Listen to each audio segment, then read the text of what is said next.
Hello students, in today's lecture on system of particles and rotational motion for class 11, we shall have discussion on some new concepts like moment of inertia, its relation with torque, its relation with angular momentum. In previous lecture we discussed the conservation of angular momentum. Angular momentum क्या होता है और इसका conservation ये हमने discuss किया था. Angular momentum को कैपिटल एल से रिप्रेजेंट करते हैं and angular momentum is the vector product of the distance and what linear momentum r cross p. उसके बाद में हमने टॉर्क के साथ इसका रिलेशन एस्टेब्लिश किया. Tau is equal to d L upon d t. ये एंगुलर मोमेंटम और टॉर्क के बीच रिलेशन होता है. When we consider an isolated system, then external forces will be zero. We know that the sum of internal forces is already zero, so this torque is equal to only external torque, because the internal torque will be zero, because one particle of the system will exert same amount of force on second particle and the same amount of force will be exerted by second particle on first particle. So as per law of action and reaction, all the internal forces will cancel each other. Therefore there is no contribution of the internal forces. All of you know it very well in case of center of mass, or when we deal with any rigid body, or when we deal with rotational motion. So again internal forces are already zero, and if we consider an isolated system means no external force is acting on the rigid body. No external force is acting on the system or a rigid body, then external torque would be zero, and if the external torque is zero, then angular momentum will remain conserved. This is the law of conservation of angular momentum. इसके बाद में हमें इसकी applications के बारे में जानना है. एप्लीकेशंस को जानने के लिए पहले हमें कुछ और टर्म्स के बारे में जानना होगा. मोमेंट ऑफ इनर्शिया जैसे हमें जानना होगा. मोमेंट ऑफ इनर्शिया जिसे हम कैपिटल आई से रिप्रेजेंट करते हैं, ये होता क्या है. देखिए, moment of inertia which is represented by capital I, it is the multiplication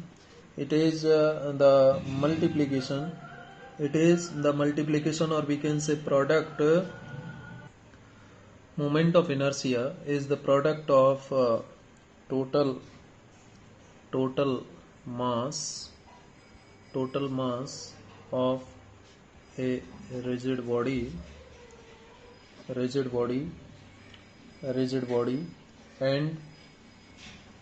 and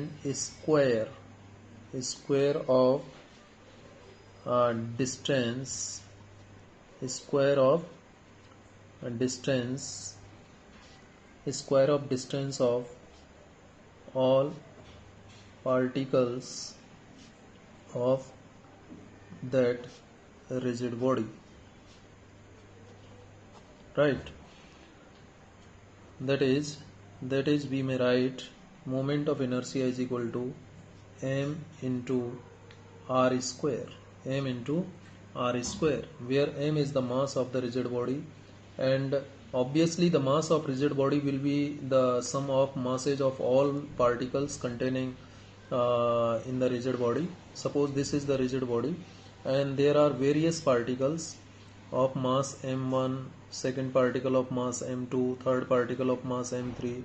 Similarly, n number of particles are there in this rigid body, and this is you see, this is the axis of rotation. If I consider that this is the axis of rotation, then this will be the distance of all the particles, and this distance is r1, this distance is r2, this distance is r3, this distance is r4, and this axis is the axis of rotation. ये मैंने आपसे कई बार discuss किया है, आप सब जानते हैं. This is the axis of rotation of this rigid body, and different particles are there in this rigid body. Suppose this is fourth particle, इस साइड भी होंगे particles, और ये R4 हो जाएगा, और ये nth particle. ऐसे n particles इस rigid body के अंदर हैं. तो जो टोटल मास होगा इस rigid body का, वो क्या हो जाएगा?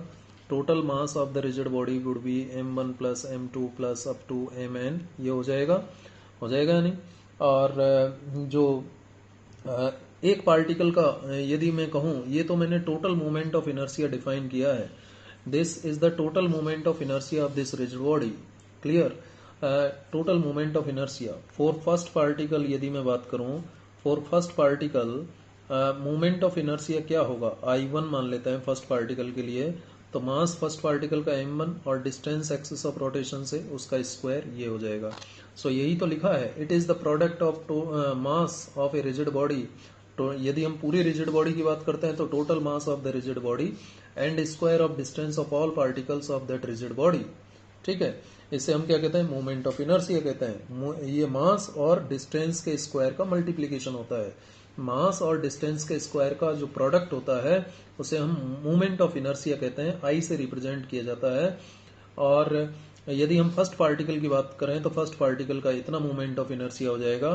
सिमिलरली यदि मैं सेकंड पार्टिकल की बात करूं, सेकंड पार्टिकल की बात करता हूं, सेकंड पार्टिकल के लिए क्या हो जाएगा, m2 इंटू R2 स्क्वायर हो जाएगा। यदि मैं थर्ड पार्टिकल की बात करता हूं तो थर्ड पार्टिकल का जो मोमेंट ऑफ इनर्शिया होगा m3 R3 स्क्वायर हो जाएगा। सिमिलरली यदि मैं बात करता हूं आपके nth पार्टिकल की, किसकी बात करता हूं, nth पार्टिकल की, तो जो मोमेंट ऑफ इनर्शिया होगा nth पार्टिकल का mn Rn स्क्वायर हो जाएगा, mn Rn स्क्वायर हो जाएगा। Therefore total moment of inertia, जो मोमेंट ऑफ इनर्शिया होगा, आप ऐसे कह सकते हैं टोटल मोमेंट ऑफ इनर्शिया या मोमेंट ऑफ इनर्शिया। टोटल लिखने के बजाय आप ऐसे लिख रहे हैं, moment of inertia of the rigid body.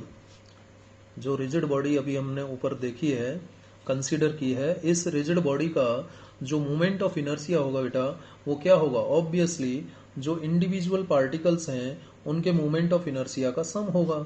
उनके मोमेंट ऑफ इनर्शिया का क्या होगा, सम होगा। ठीक है, यानी तो I1 क्या है, m1 R1 square plus I2 क्या है, m2 R2 square plus up to In क्या है, mn Rn स्क्वायर। तो इसको मैं सिंपली ऐसे भी तो लिख सकता हूँ, सम I from 1 to n, summation की फॉर्म में यदि मैं लिखूं mi ri स्क्वायर, इस तरीके से लिखा जा सकता है इसको, mi ri square. So this would be the total moment of inertia. ये क्या हो जाएगा, टोटल मोमेंट ऑफ इनर्शिया हो जाएगा।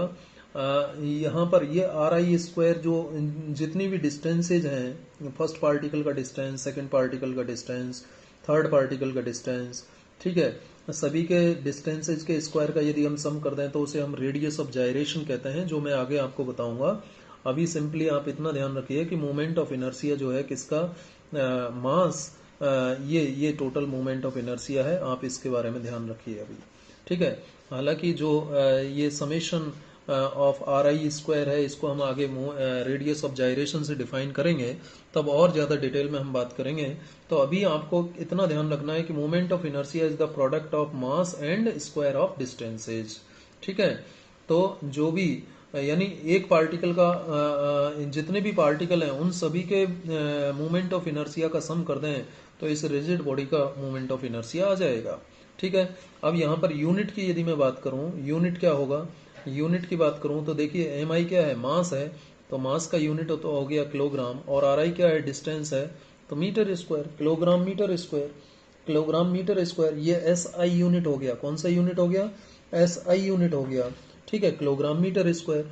और यदि आप CGS यूनिट की बात करते हैं तो किलोग्राम की जगह ग्राम आता है CGS में, और मीटर की जगह सेंटीमीटर आता है, तो ग्राम सेंटीमीटर स्क्वायर हो जाएगा CGS में। डायमेंशनल फॉर्मूला निकालना चाहते हो आप इसका, डायमेंशनल फॉर्मूला, डायमेंशनल फॉर्मूले की बात करते हैं। डायमेंशनल फॉर्मूला क्या होगा इस मोमेंट ऑफ इनर्शिया का, I का, देखिए मास का तो हो गया m, ये मास का डायमेंशनल फॉर्मूला हो गया, RI स्क्वायर मतलब डिस्टेंस स्क्वायर मतलब L स्क्वायर, ये हो जाएगा इसका डायमेंशनल फॉर्मूला। तो सिंपली क्या हो गया, ml स्क्वायर T0, यह 1 लिख सकते हो, या फिर इसको ऐसे भी तो लिख सकते हैं सिंपली और करके ml स्क्वायर, ऐसे भी लिख सकते हैं इसको। ये इसका डायमेंशनल फॉर्मूला हो गया। ठीक है, अब ये मोमेंट ऑफ इनर्शिया किन किन पैरामीटर्स पर डिपेंड करता है, तो 2 पैरामीटर तो आपको इस फॉर्मूले से ही पता लग रहे हैं। डिपेंडेंस की यदि मैं बात करूं कि ये जो मोमेंट ऑफ इनर्शिया है ये किन किन पैरामीटर्स पर डिपेंड करता है, नंबर 1 ये डिपेंड करता है मास ऑफ द बॉडी। ठीक है, कहेंगे हम distribution of the mass of the body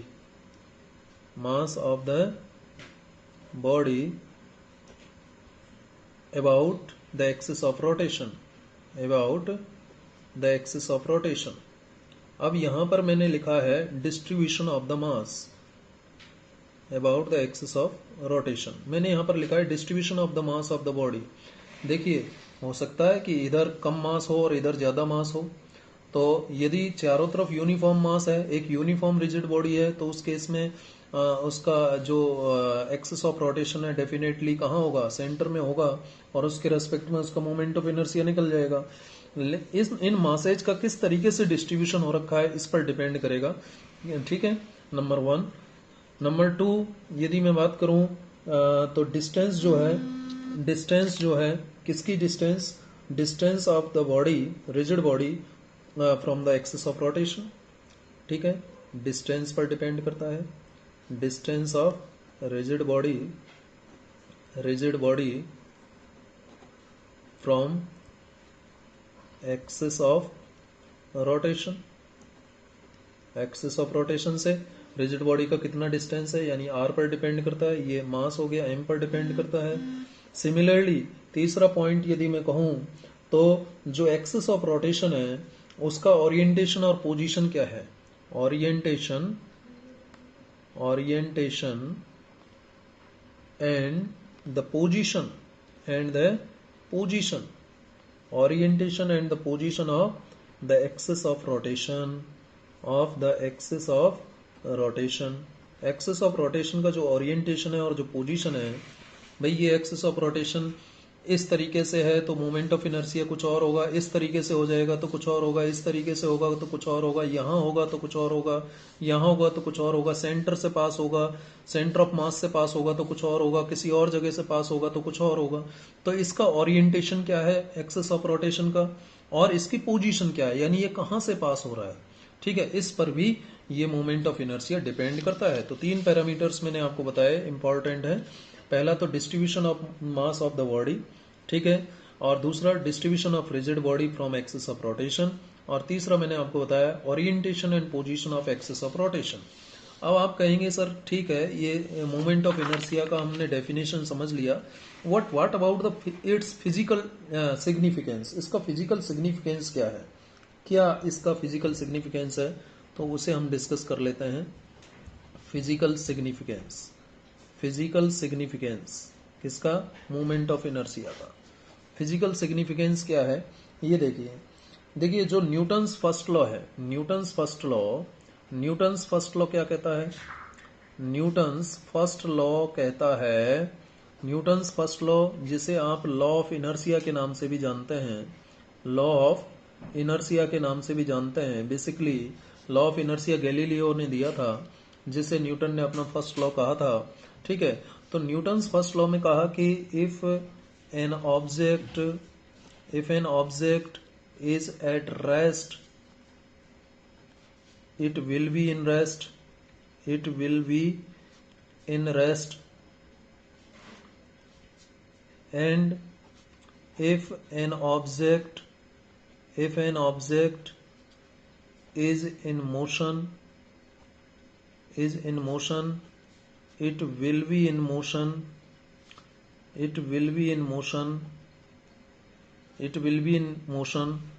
unless an external force acts on it। जब तक कि उस ऑब्जेक्ट पर कोई एक्सटर्नल फोर्स नहीं लगता है, जैसे कि ये कोई फ्रिक्शनलेस सरफेस है, ठीक है, फ्रिक्शनलेस सरफेस है, इस पर ये बॉल है, तो यदि ये बॉल रेस्ट में है तो रेस्ट में ही रहेगी, और मोशन में है तो मोशन में ही रहेगी, अनलेस और अनटिल जब तक कि इस पर कोई एक्सटर्नल फोर्स नहीं लगता है। जैसे ही एक्सटर्नल फोर्स लगेगा तो ये अपनी पोजीशन बदलेगी।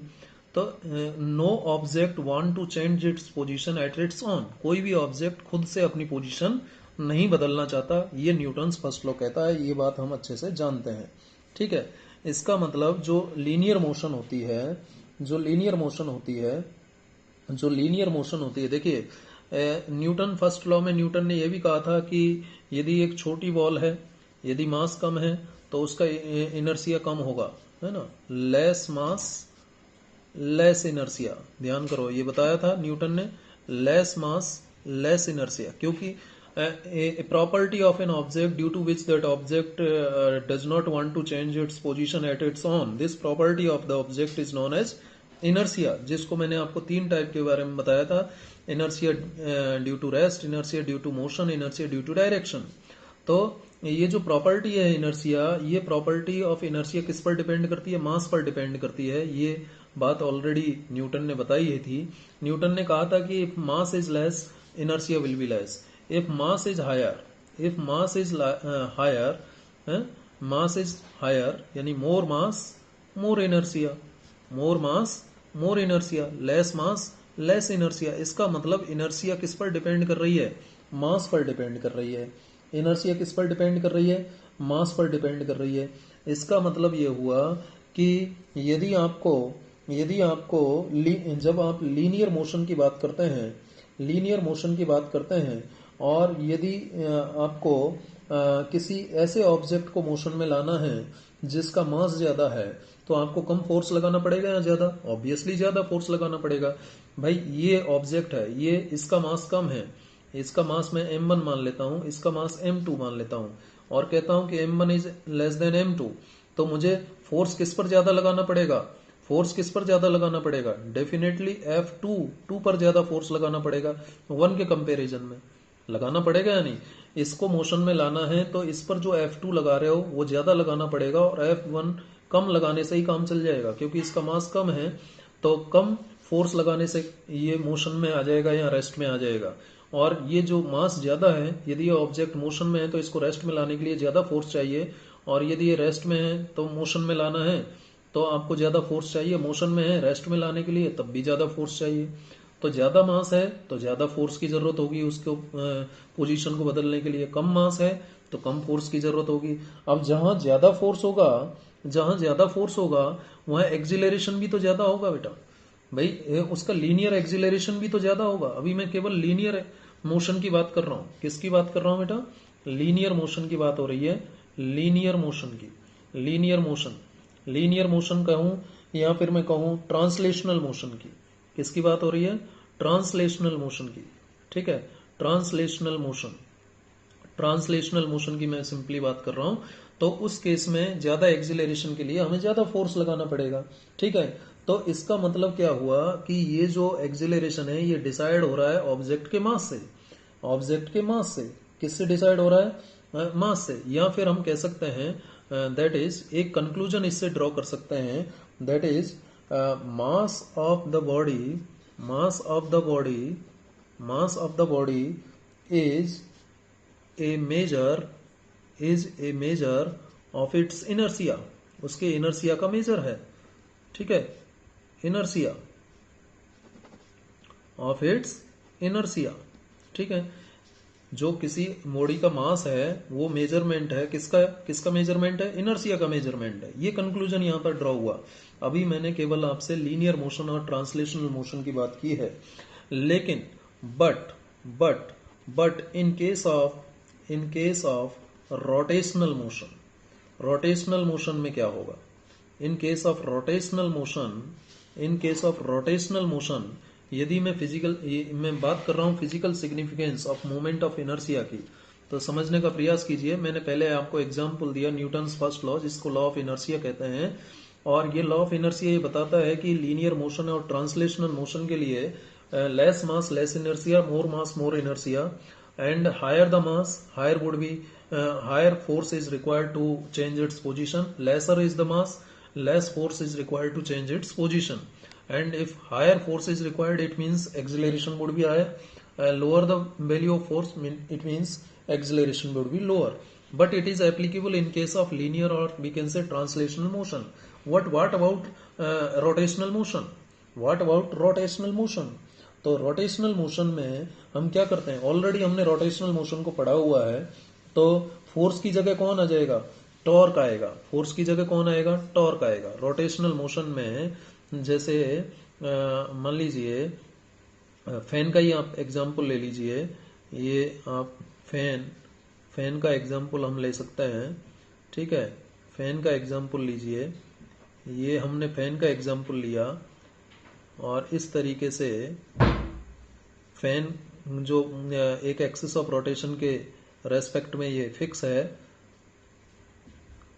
तो उस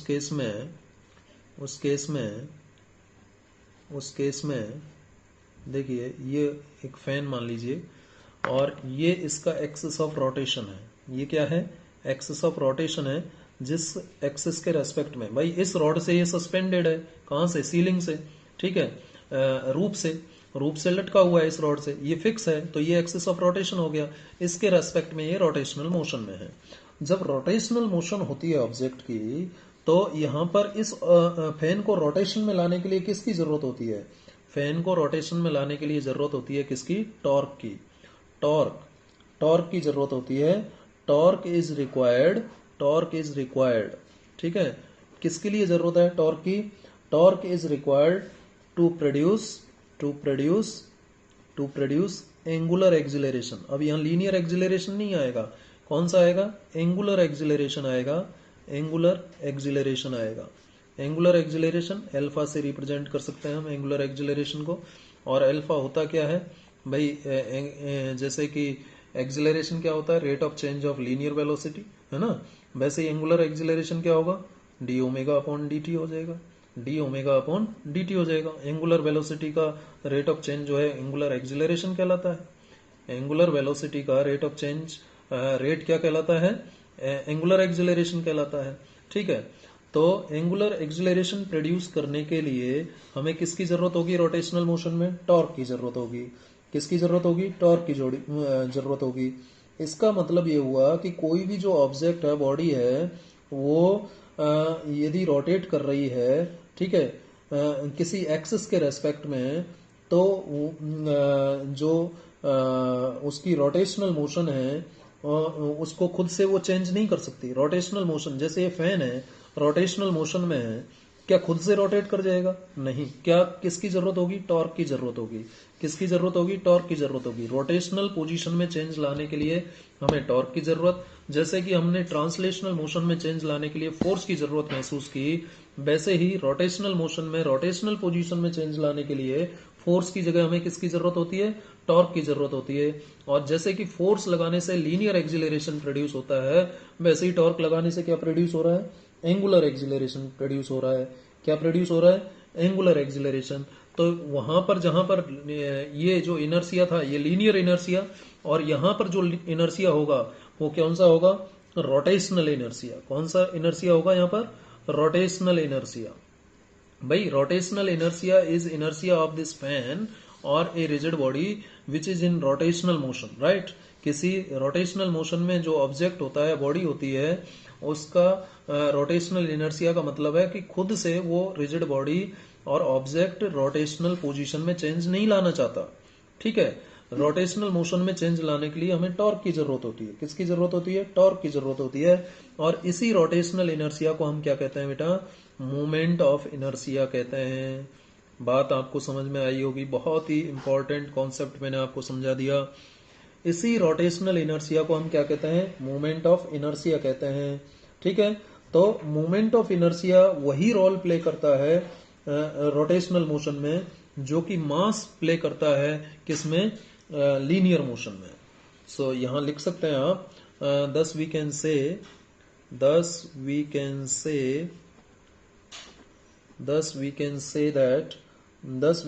that moment of inertia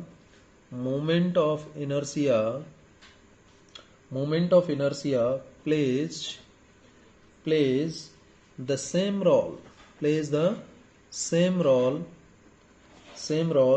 in rotational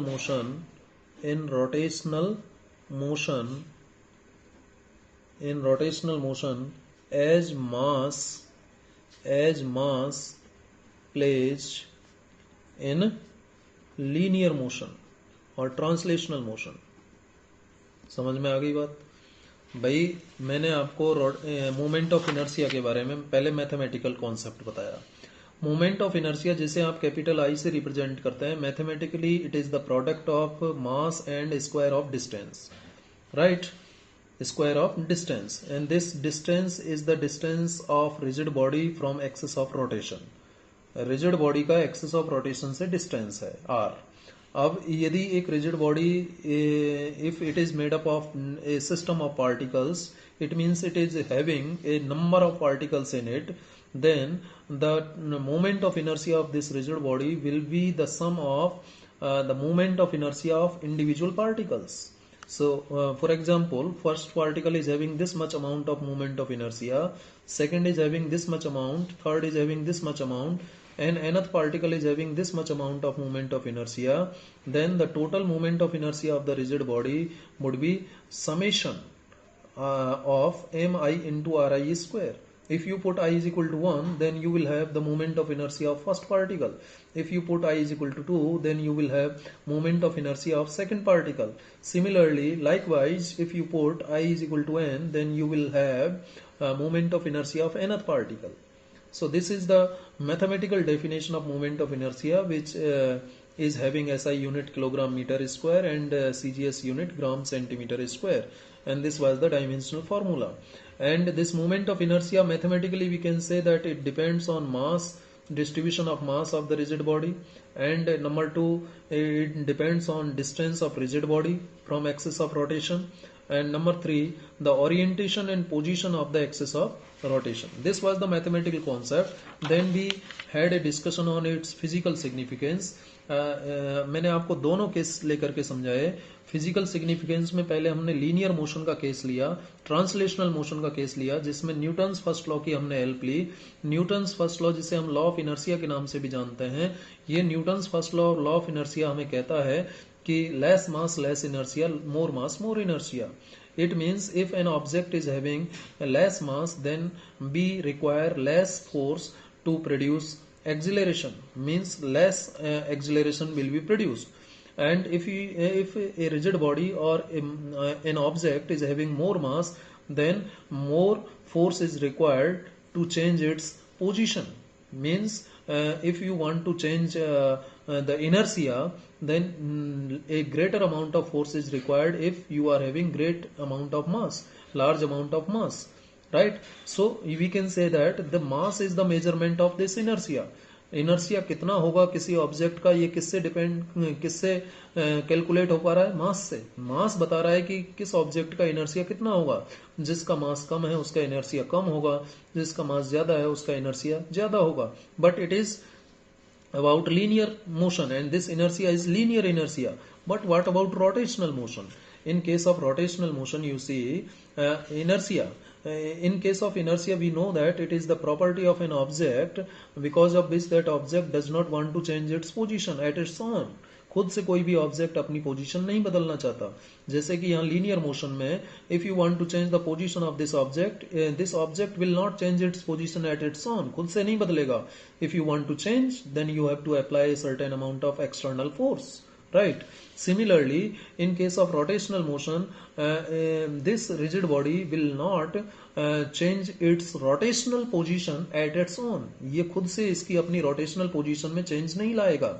If you want to change the rotational position of this object, then you have to apply what? Torque, not amount of force. A torque is required. क्या required है? Torque required है.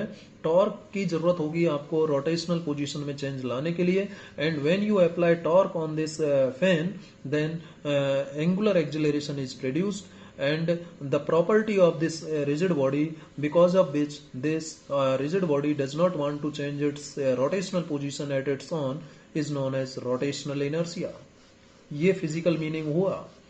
Property of a rotating body, because of which that rotating body does not want to change its rotational position, that property of rotating body is known as rotational inertia, also known as moment of inertia, right? So जो role linear motion में मास ने play किया inertia को decide करने में, वही role rotational motion में torque play करता है. कौन प्ले करता है? टॉर्क प्ले करता है. किसमें? रोटेशनल मोशन में. मोमेंट ऑफ इनर्शिया प्ले करता है, मोमेंट ऑफ इनर्शिया प्ले करता है. कौन प्ले करता है? Moment of inertia. जैसे कि लीनियर मोशन में मास रोल प्ले करता है, तो रोटेशनल मोशन में इसका रोल कौन प्ले करेगा? Moment of inertia. मास की जगह कौन आ जाएगा? Moment of inertia. तो इसका मतलब तो ये हो गया, दैट इज मोमेंट ऑफ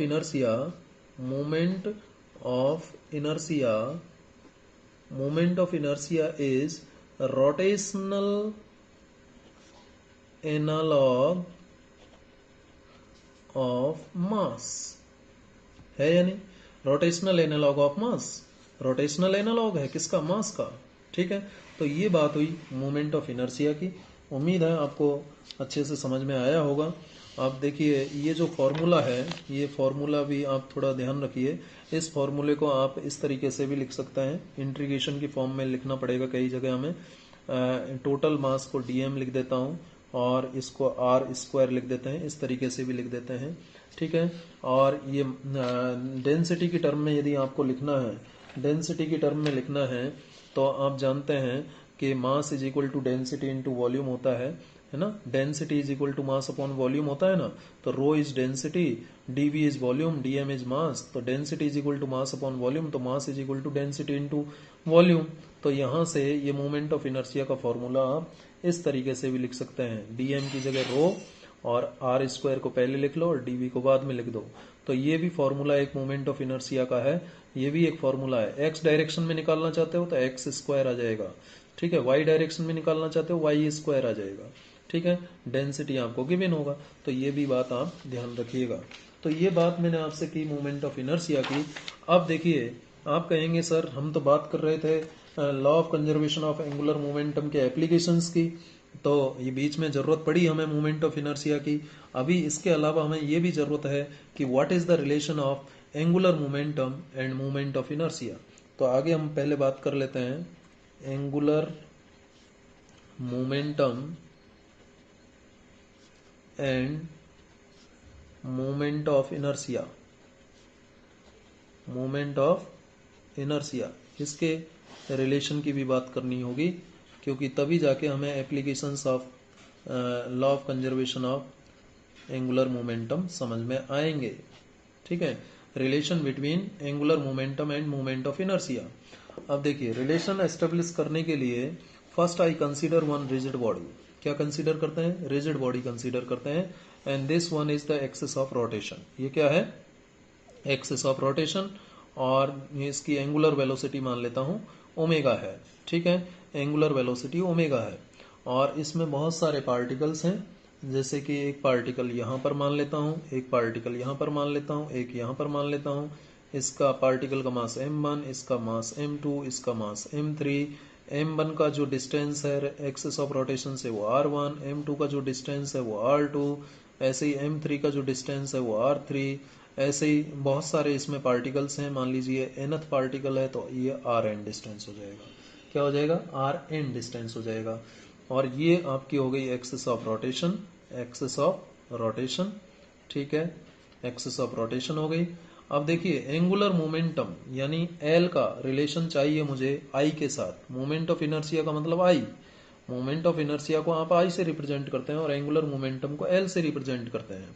ठीक है, तो L और I के बीच में रिलेशन चाहिए, और यहाँ पर एंगुलर वेलोसिटी, जिस एंगुलर वेलोसिटी के साथ ये रिजिड बॉडी रोटेशन परफॉर्म कर रहा है, क्योंकि जब रोटेशनल मोशन होगी तो एंगुलर वेलोसिटी डिफाइन होता है, आप जानते हैं angular velocity is the rotational analogue of linear velocity.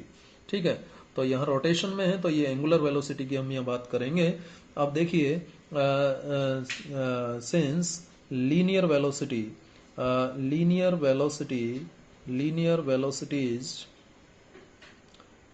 velocities of all particles of rigid body के पार्टिकल्स की जो लीनियर वेलोसिटी है वो क्या होगी? जैसे फर्स्ट पार्टिकल की यदि मैं बात करूं, इसकी रिजिड लीनियर वेलोसिटी क्या होगी? v1 is the symbol of linear, v is the symbol of linear velocity. For first particle it is v1. v is equal to हमने पढ़ा था r क्रॉस ओमेगा, ध्यान कीजिए r क्रॉस ओमेगा पढ़ा था। तो स्केलर फॉर्म में लिख रहा हूं तो मैं r1 इंटू ओमेगा लिख दूंगा। ठीक है, स्केलर फॉर्म में यदि लिख रहे हैं तो r1 इंटू ओमेगा।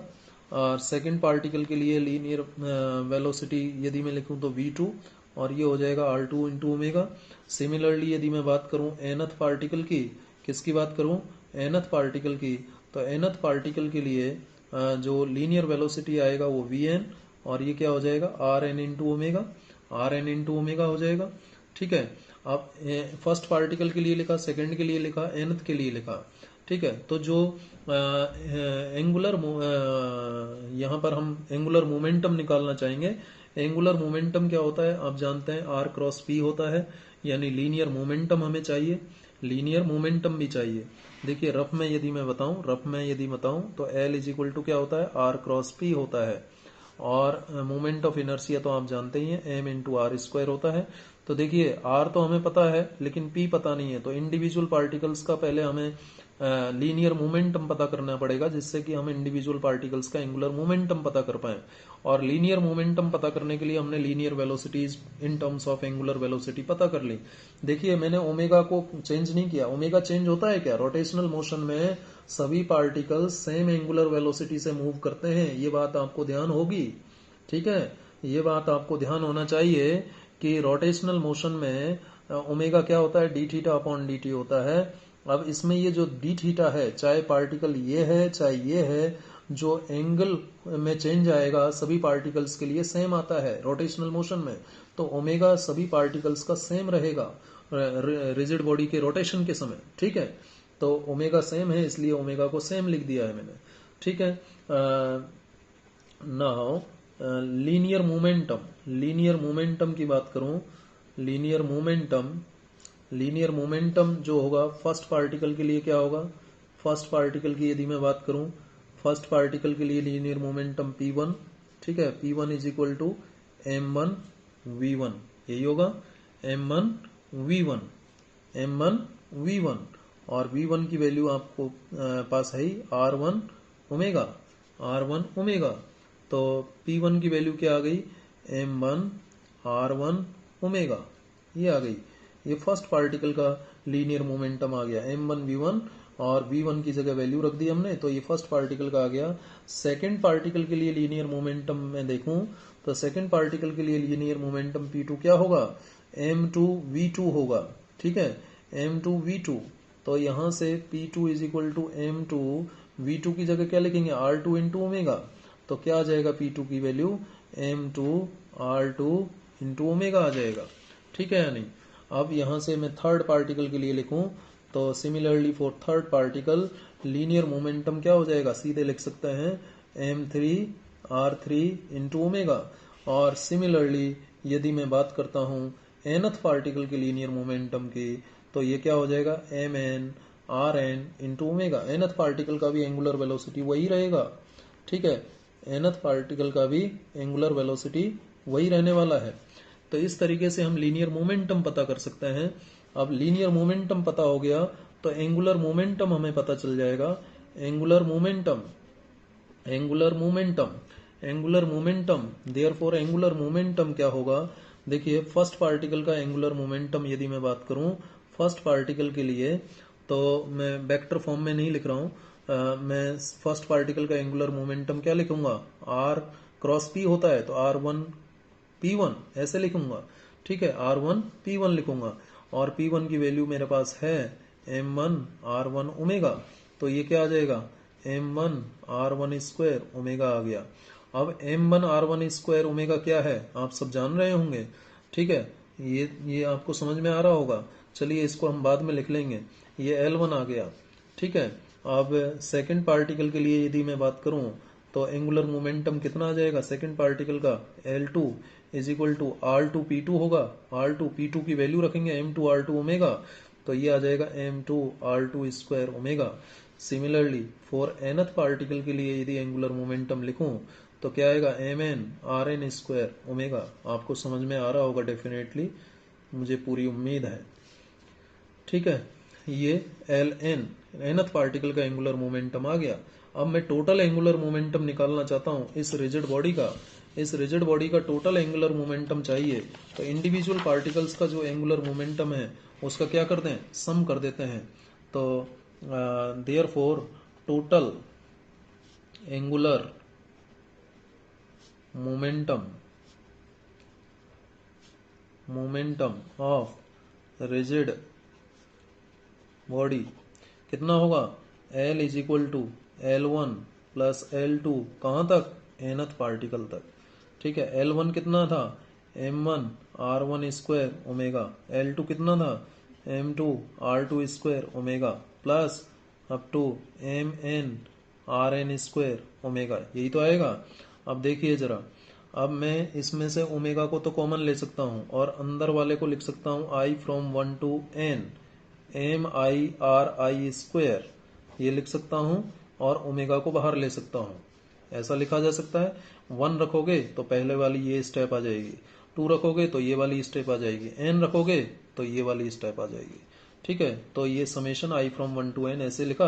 अब ये ब्रैकेटेड क्वांटिटी आपको पहचान में आ रही होगी। What is this? Moment of inertia of rigid body. ठीक है, total moment of inertia, and this is the final relation between angular momentum and moment of inertia. L is equal to I omega. ध्यान रखिएगा, ये final relation है।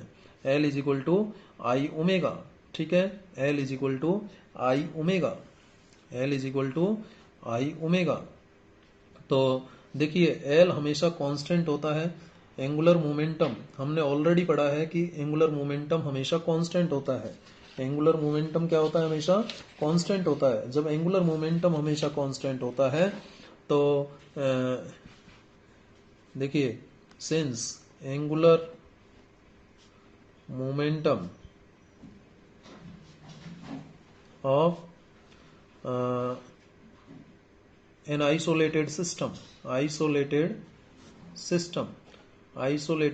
की मैं बात करूं, ठीक है, आइसोलेटेड सिस्टम की मैं बात करूं तो L क्या होता है? कांस्टेंट होता है। L क्या होता है? कांस्टेंट होता है। ये बात हम ऑलरेडी कर चुके हैं जब हमने टॉर्क और एंगुलर मोमेंटम में रिलेशन की बात की थी। तो I इंटू ओमेगा क्या आ जाएगा? कांस्टेंट आ जाएगा। As per law of conservation of moment, angular momentum, ये किसके अनुसार आ गया? As per law of conservation of angular momentum. तो यहां से देखिए, I और ओमेगा एक दूसरे के इनवर्सली प्रोपोर्शनल आ रहे हैं। I और ओमेगा एक दूसरे के इनवर्सली प्रोपोर्शनल आ रहे हैं क्योंकि I into omega is equal to constant है। तो I बराबर क्या आएगा? कांस्टेंट अपॉन ओमेगा, जिसे आप इस तरीके से भी लिख सकते हैं। तो यदि इफ I इंक्रीजेज, ओमेगा क्या हो जाएगा? डिक्रीज हो जाएगा। और मोमेंट ऑफ इनर्शिया डिक्रीज होगा तो ओमेगा क्या हो जाएगा? इंक्रीज हो जाएगा। और ये बहुत बड़ा कॉन्सेप्ट है, आगे मैं आपको बताऊंगा इसका क्या यूज है। So this is about the relation between angular momentum and moment of inertia in terms of angular velocity. अब एक रिलेशन और हमें यहाँ पर साथ के साथ जानना होगा। वो रिलेशन क्या है? Torque and moment of inertia. Relation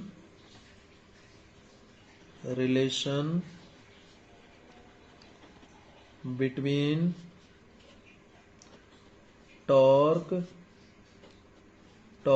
and moment of inertia I। Torque और मोमेंट ऑफ इनर्शिया के बीच रिलेशन की हमें बात करनी होगी। तो टॉर्क और मोमेंट ऑफ इनर्शिया के बीच रिलेशन निकालने के लिए again we consider one rigid body and this is the axis of rotation.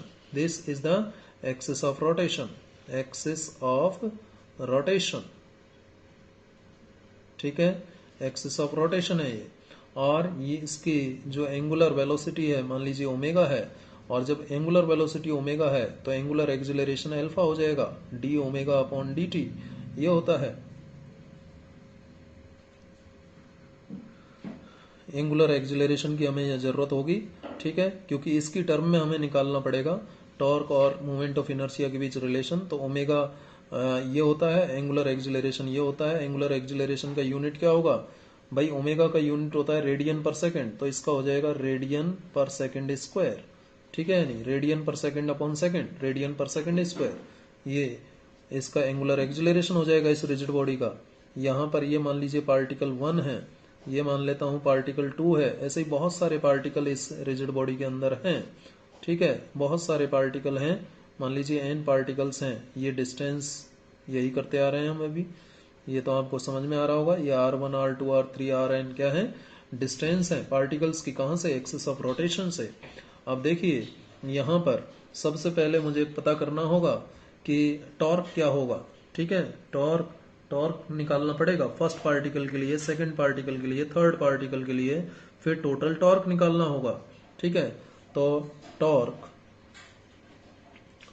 क्योंकि जब रोटेशनल मोशन होती है तो रोटेशनल पोजीशन में चेंज लाने के लिए हमें टॉर्क अप्लाई करना होगा। तो टॉर्क ऑफ फर्स्ट पार्टिकल का जो टॉर्क होगा वो क्या होगा, tau is equal to, formula मैं आपको बता रहा हूँ, आर क्रॉस एफ होता है। आर क्रॉस क्या होता है, एफ होता है, आर क्रॉस एफ होता है। मान लीजिए फर्स्ट पार्टिकल पर जो फोर्स लग रहा है वो F1 है, सेकंड पर जो फोर्स लग रहा है वो F2 है, थर्ड पर जो फोर्स लग रहा है वो F3 है, फोर्थ पर जो फोर्स लग रहा है F4 है, और nth पर जो फोर्स लग रहा है Fn है, ठीक है। यहाँ पर फोर्स F1 है, यहाँ पर F2 है, यहाँ पर F3 है, ठीक है, यहाँ पर क्या है, Fn है, ठीक है। तभी तो टॉर्क डेवलप होगा, ठीक है।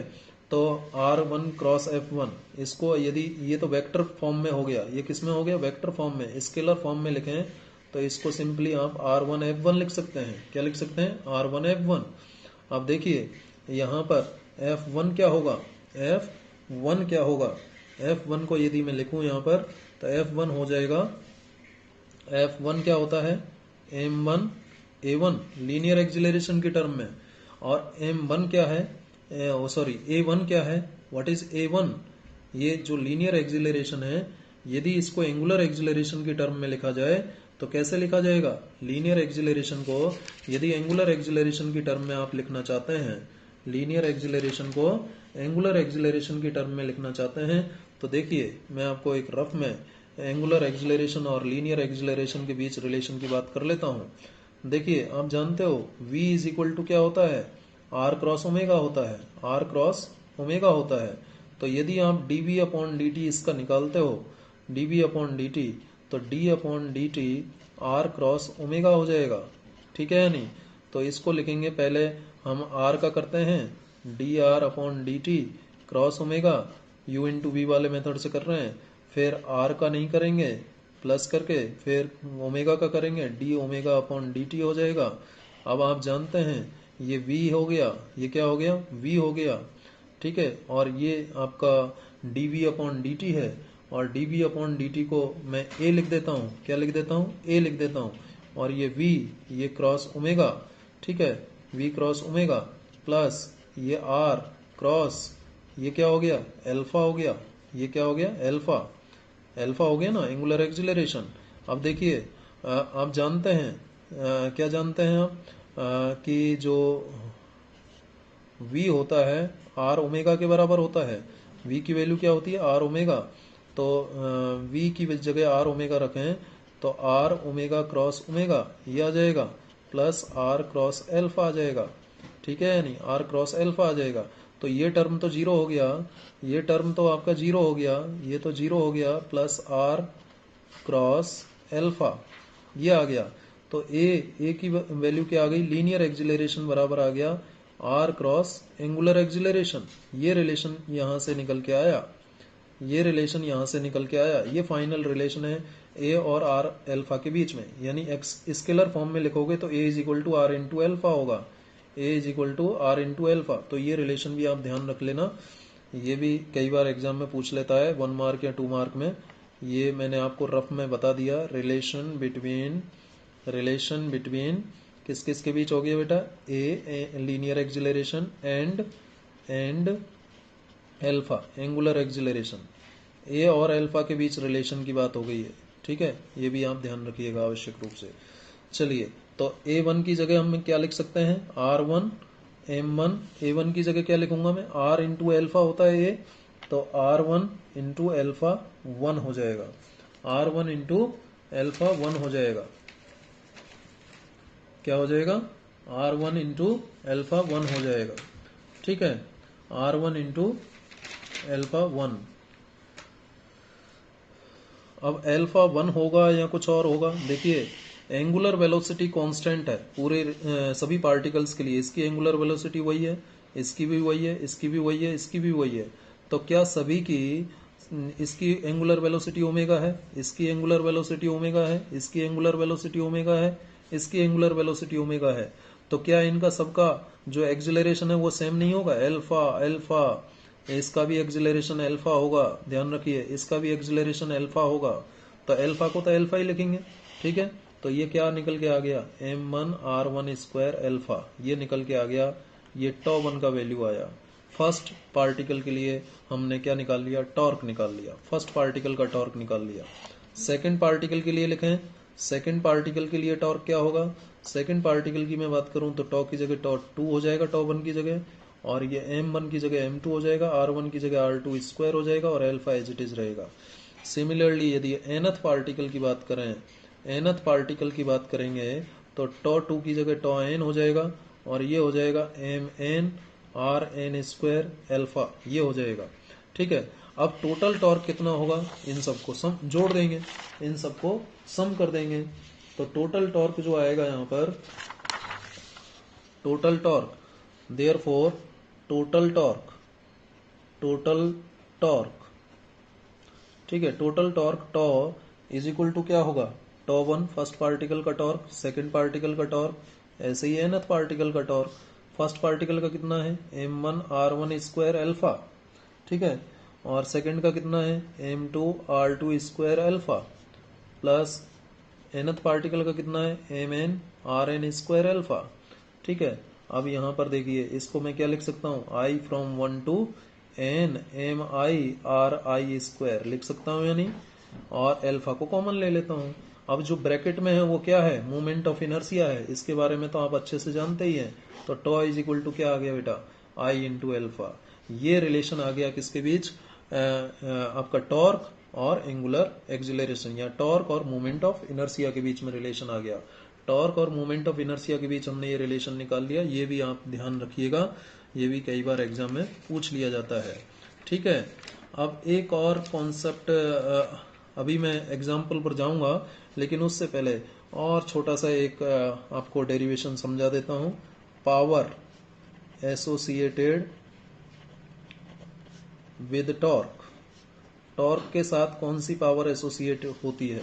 ठीक है भाई, जब आप देखिए ये रिजिड बॉडी है, ये रिजिड बॉडी है, और ये इसका एक्सिस ऑफ रोटेशन है। ये क्या है? एक्सिस ऑफ रोटेशन, ठीक है, ओके। बहुत सारे पार्टिकल है इसमें, m1 r1 डिस्टेंस है, ये दूसरा पार्टिकल मान लीजिए m2, ये तीसरा पार्टिकल मान लीजिए m3, ऐसे ही ये nth पार्टिकल मान लीजिए mn, ठीक है। इनका सभी का एंगुलर एक्सिलरेशन सेम होगा, ये सब आप जानते ही हो, एंगुलर एक्सिलरेशन सेम होगा, और जो एंगुलर वेलोसिटी है वो सभी पार्टिकल्स का वो भी सेम होगा। तो जब इसकी रोटेशनल पोजीशन में आप चेंज लाएंगे तो क्या वर्क डन होगा या नहीं होगा? वर्क डन होगा ना, वर्क डन। भाई इस ऑब्जेक्ट को आप रोटेट करना चाहते हैं, इस रिजिड बॉडी को रोटेट करना चाहते हैं, ठीक है। देखिए बेसिकली टॉर्क क्या होता है?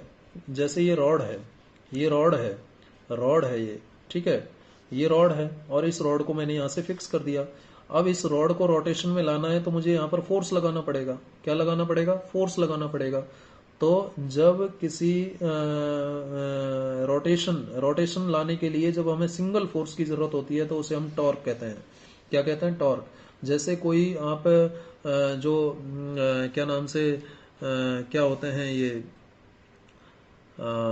बोल्ट को खोलने के लिए जो पेन का यूज करते हैं, ठीक है, बोल्ट को जिससे हम खोलते हैं, बोल्ट को खोलने के लिए जो मैंने कल एग्जांपल आपको बताया था एक टॉर्क का, बताता हूं दोबारा से उसको।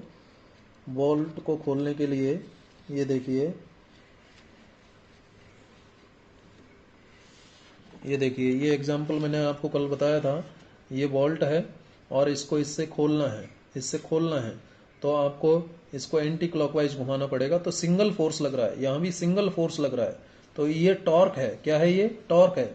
यदि दो फोर्सेज लगेंगे इक्वल एंड अपोजिट डायरेक्शन में, दो फोर्स लगेंगे तो वो कुछ और हो जाएगा, उसके बारे में मैं बात करूंगा। लेकिन अभी ध्यान रखिए, टॉर्क के केस में क्या लगता है, सिंगल फोर्स लगता है। सिंगल फोर्स लगेगा तो टॉर्क आ जाएगा, टॉर्क डेवलप हो जाएगा। तो यहां पर इसको रोटेशन में लाने के लिए आपको क्या करना पड़ेगा, वर्क डन करना पड़ेगा। ठीक है, we know that work is required to be done to put a rigid body in rotation। Rigid body को रोटेशन में लाने के लिए आपको टॉर्क की जरूरत होती है। ठीक है, तो जो वर्क डन होगा वो किसके बराबर होगा, टॉ इंटू डी थीटा के बराबर होगा। वही रफ में यदि मैं बात करूं, वर्क क्या होता है, work W is equal to force into displacement, linear displacement. जब लीनियर मोशन की बात करते हैं तो फोर्स इंटू डिस्प्लेसमेंट एक्स हो गया, ये वर्क होता है। लेकिन यहाँ हम रोटेशनल मोशन की बात कर रहे हैं तो W टोटल वर्क डन की जगह DW ले लिया मैंने, फोर्स की जगह रोटेशनल मोशन में टॉर्क आता है, और लीनियर डिस्प्लेसमेंट की जगह एंगुलर डिस्प्लेसमेंट आता है, ये आप अच्छे से जानते हैं। ठीक है, अब यहां से मैं लिखूं इसको dW अपॉन dt, टाइम के रेस्पेक्ट में इसको डिफरेंशिएट कर रहा हूं। टॉर्क तो उतना ही रहेगा, D theta upon dt, total torque उतना ही रहेगा। अब dW अपॉन dt क्या हो गया, पावर हो गया, ये क्या हो गया, पावर।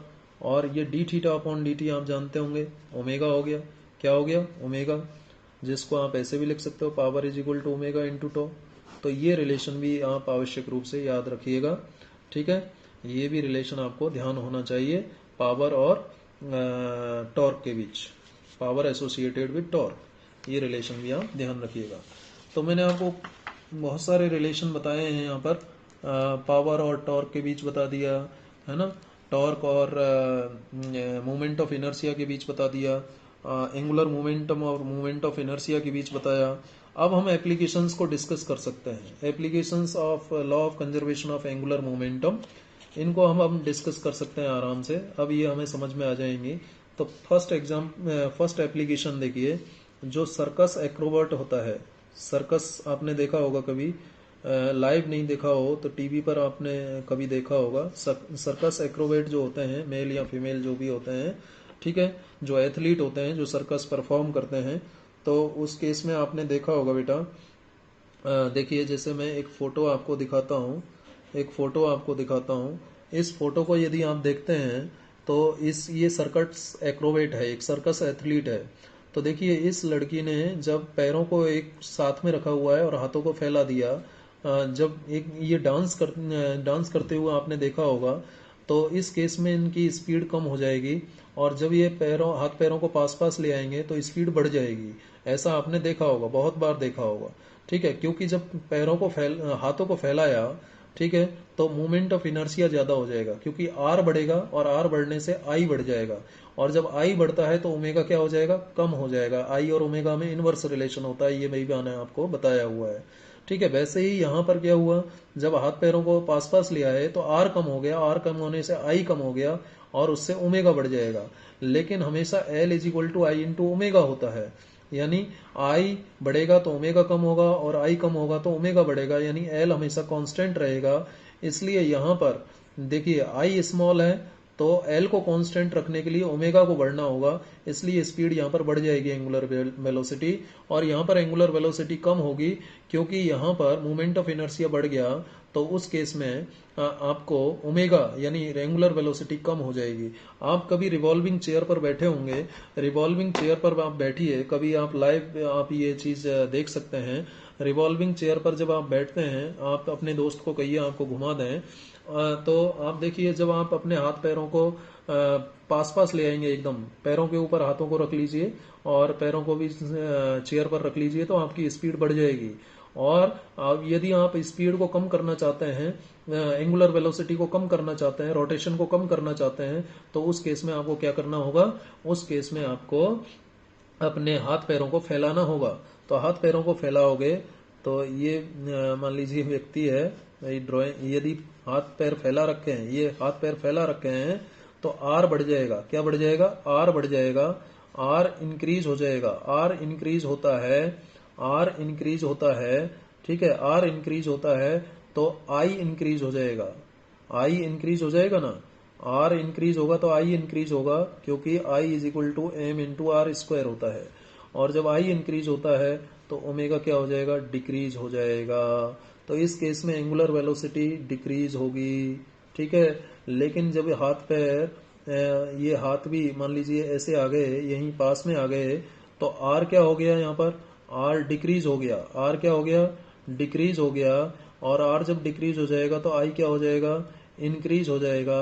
और आई इंक्रीज होने से ओमेगा क्या हो जाएगा बेटा, डिक्रीज हो जाएगा। एंगुलर वेलोसिटी यहाँ पर सॉरी आई इंक्रीज होने से मैंने क्या कहा, आर डिक्रीज हुआ, यहाँ पर आर डिक्रीज हुआ तो आई डिक्रीज होगा, आई डिक्रीज होगा। आर डिक्रीज हो रहा है तो आई डिक्रीज होगा, और आई डिक्रीज होगा तो ओमेगा क्या हो जाएगा, इंक्रीज हो जाएगा। तो यहाँ पर एंगुलर वेलोसिटी बढ़ जाएगी, ठीक है। तो ये आपने सर्कस एक्रोबैट के केस में देखा होगा, ठीक है। एक ये एग्जाम्पल हो गया। दूसरा एग्जाम्पल आप ले सकते हैं law of conservation of angular momentum का। देखिए हेलीकॉप्टर आपने देखे हैं सबने, हेलीकॉप्टर में क्या होते हैं, प्रोपेलर होते हैं, ठीक है, प्रोपेलर्स जिनको आप फैंस जिनको आप कहते हो, विंग्स लगी रहती हैं। तो दूसरा आप जो हेलीकॉप्टर्स होते हैं, हेलीकॉप्टर्स उसमें नॉर्मली कितने होते हैं, 2 प्रोपेलर्स होते हैं, ठीक है। कई में 3 भी होते हैं, बीच में भी लगा रहता है। तो ये क्यों लगे रहते हैं, 2 प्रोपेलर्स क्यों होते हैं, तो प्रोपेलर्स किस लिए लगे होते हैं, बैलेंस करने के लिए लगे होते हैं। यदि एक होगा तो क्या होगा, तो देखिए मैं आपको बताता हूँ।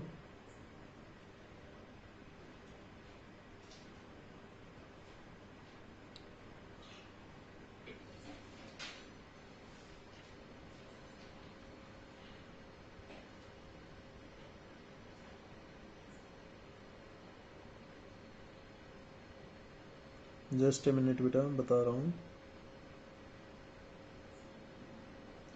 जैसे कि इसमें देखिए बहुत सारे प्रोपेलर्स लगे हुए हैं, 1 2 3 4, 2 इधर हैं तो 2 इधर हैं, बैलेंस करने के लिए इसको, ये इनको प्रोपेलर्स कहते हैं। क्या कहते हैं, प्रोपेलर्स कहते हैं। तो ये प्रोपेलर्स क्या करते हैं, यदि केवल एक प्रोपेलर होता है हेलीकॉप्टर में, तो हेलीकॉप्टर जो है रोटेट हो जाता है ना, अपोजिट डायरेक्शन में, अपोजिट डायरेक्शन में रोटेट हो जा, खुद को रोटेट कर लेता, ठीक है। यानी एक फोर्स जब लगेगा तो रोटेशन आ जाएगा, ठीक है। तो उसको बैलेंस करने के लिए, एल को कांस्टेंट रखने के लिए, एल को कांस्टेंट रखने के लिए क्या करना होगा, 2 प्रोपेलर्स का यूज करना होगा। यदि एक साइड में एक है तो दूसरी साइड में एक लगाना होगा, और एक साइड में 2 हैं तो जैसे कि आपने इस डायग्राम में देखा, इस डायग्राम में आप देख रहे हो, इस में 2 प्रोपेलर्स, एक 2 इधर हैं तो 2 ही इधर लगाने होंगे, जिससे कि एल कांस्टेंट रहे। एल कांस्टेंट कैसे रहेगा, क्योंकि आई कांस्टेंट रहेगा, ठीक है। यदि आई बढ़ेगा तो ओमेगा कम हो जाएगा, और आई कम होगा तो ओमेगा बढ़ जाएगा। तो जो एल है वो ओवरऑल क्या आएगा, कांस्टेंट आएगा। तो इस वजह से जो एंगुलर मोमेंटम है वो कंजर्व रहेगा, और जो हेलीकॉप्टर है वो बैलेंस्ड कंडीशन में चलता रहेगा, ठीक है। तो हेलीकॉप्टर को यदि आप 2 प्रोपेलर्स का यूज नहीं करेंगे, दोनों तरफ बराबर संख्या के प्रोपेलर्स यूज नहीं करेंगे, तो उस केस में हेलीकॉप्टर जो है रोटेट हो जाएगा, क्योंकि एक तरफ प्रेशर हाई हो जाएगा तो एक तरफ प्रेशर लो हो जाएगा। प्रेशर डिफरेंस के कारण फिर जो है वो एक तरफ रोटेट हो जाएगा अपोजिट डायरेक्शन में, ठीक है। वैसे ही आपने डाइवर्स देखे होंगे, जंप करने वाले डाइवर्स भी देखे होंगे। देखिए मैं आपको एनसीईआरटी से दिखाता हूँ, एनसीईआरटी के एग्जांपल्स भी दिखा देता हूँ मैं आपको। ये देखिए, ये चेयर वाला एग्जांपल मैंने आपको डिस्कस किया था, ये चेयर वाला एग्जांपल। तो ये हाथों को स्ट्रेच किया इस लड़की ने तो स्पीड कम हो जाएगी, हाथों को जब पैरों के ऊपर रख लिया तो स्पीड बढ़ जाएगी, क्योंकि जब हाथों को स्ट्रेच किया तो आर बढ़ेगा, और आर बढ़ेगा तो आई मोमेंट ऑफ इनर्शिया बढ़ेगा, और उससे ओमेगा डिक्रीज हो जाएगा। और जब हाथों को पास में ले आएंगे तो आई जो है कम हो जाएगा, क्योंकि आर कम होगा, और आई कम होने से ओमेगा बढ़ जाएगा, जिससे कि एल कांस्टेंट रहे, ठीक है। ऐसे ही ये डाइवर आपने देखा होगा, इस तरीके से डाइव करते हैं, इस तरीके से जाते हैं। तो जब पास पास होते हैं हाथ पैर इस तरीके से होते हैं तो डेफिनेटली आई की वैल्यू कम हो जाएगी, आई की वैल्यू कम होने से ओमेगा बढ़ जाएगा, और ओमेगा बढ़ने से एल कांस्टेंट रहेगा। तो थर्ड एग्जांपल आप ले लेना डाइवर का, तो उस केस में भी एंगुलर मोमेंटम कंजर्व रहता है, ठीक है। एंगुलर मोमेंटम क्या रहता है, कंजर्व रहता है, क्योंकि जो एंगुलर वेलोसिटी है वो कभी बढ़ जाएगी तो आई जो है डिक्रीज हो जाएगा। आई कब डिक्रीज हो जाएगा, जब वो अपने हाथ पैरों को पास पास लाके स्ट्रेच करेगा। ठीक है, हाथ पैरों को पास पास लाके जब स्ट्रेच करेगा तो जो है, देखिए जैसे मैंने इस एग्जांपल में बताया बेटा, ये हाथ पैरों को पास पास लाके ये स्ट्रेच किए हाथ पैर, तो आई की वैल्यू कम हो जाएगी, क्योंकि आर कम होने से आई कम हो जाएगा, और आई कम होगा तो उस केस में ओमेगा बढ़ जाएगा। क्या बढ़ जाएगा, ओमेगा बढ़ जाएगा। तो ओमेगा बढ़ने से इसकी जो है स्पीड ज़्यादा हो जाएगी। ठीक है, चलिए, तो इन सभी एग्जाम्पल्स में law of conservation of momentum, angular momentum apply होता है। उम्मीद है आपको आज का ये डिस्कशन यहाँ तक का समझ में आया होगा। मैंने बहुत सारे कॉन्सेप्ट आपको यहाँ पर समझाए हैं। फाइनली मैं ये कंक्लूड कर सकता हूँ कि जो टॉर्क है उसमें हमें सिंगल फोर्स की ज़रूरत होती है। तो आगे के लेक्चर में हम जानेंगे एक नया टर्म, कपल, जिसमें हमें दो फोर्स की ज़रूरत होगी कपल प्रोड्यूस करने के लिए। और उसके अलावा हम जानेंगे कि किसी रिजिड बॉडी के इक्विलिब्रियम में रहने के लिए किसकी ज़रूरत होती है, और प्रिंसिपल ऑफ मूवमेंट्स की भी बात करेंगे। Thank you very much.